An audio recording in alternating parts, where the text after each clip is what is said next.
जर तो वॉचमन तिथला अवधा कंपनीचा जर म्हणतोय की तो कोण आरोपी त्यांना आला होता गुन्हे का काय, आणि त्यांनी सांगितलं की मी काय ते सरमाड का खारमाड त्याचा मी माणूस आहे आणि तू आडवा पडू नको त्याचा माणूस आहे, असंच खंडणी मागताना त्या लोका चर्चावर काही असंच त्या करमाड्याने का खरमाड्याने ते एक नंबरच्या आरोपींनी त्यांनीही अवधा कंपनीच्या सगळ्या अधिकाऱ्यांना सांगितलं होतं की धनंजय मुंडे साहेब तुम्हाला बघून घेतील, मग मी त्यांचा माणूस आहे, अशी लोकात चर्चा आहे.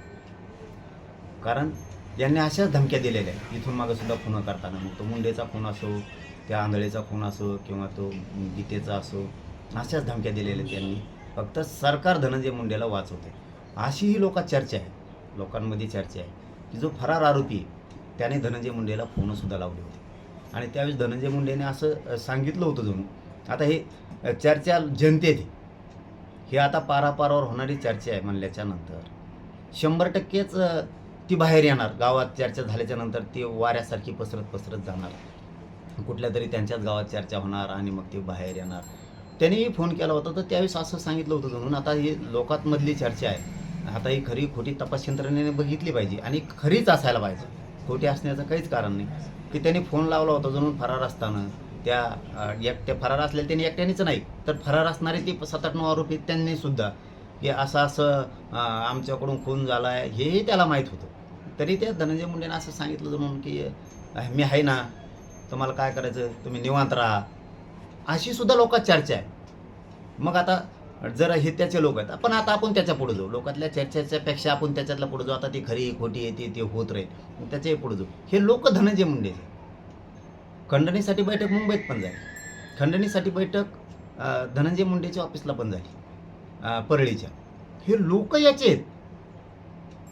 कटराचाला तो पण 120 मध्ये येतोय सामूहिक कटा, मग त्याला 6 आरोपी 302 मध्ये का केलं नाही सरकारनं?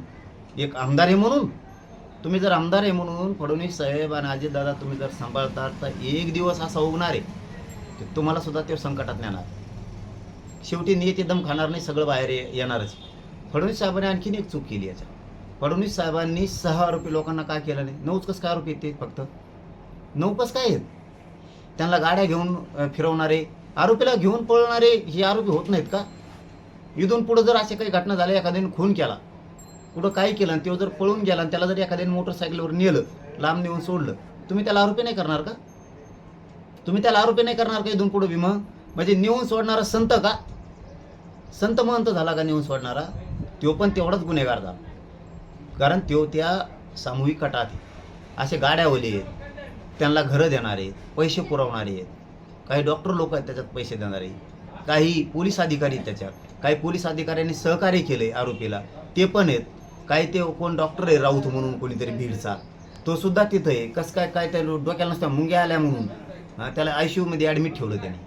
म्हणजे असे कित्येक जण तरी आहेत. गेवराईचा आहे, शिवाजीनगरचा PI आहे, गेवराईचा आहे, परत तो एक पाटील आहे, त्याच्यानंतर तो महाजन आहे. हे जर तुम्ही आणखीन यांना निलंबित करण्या यांना ना बडतर्फ करायला पाहिजे, सगळ्याला 6 आरोपी करायला पाहिजे. का केलं नाही हे लोकांना फडणवीस साहेब कळतंय.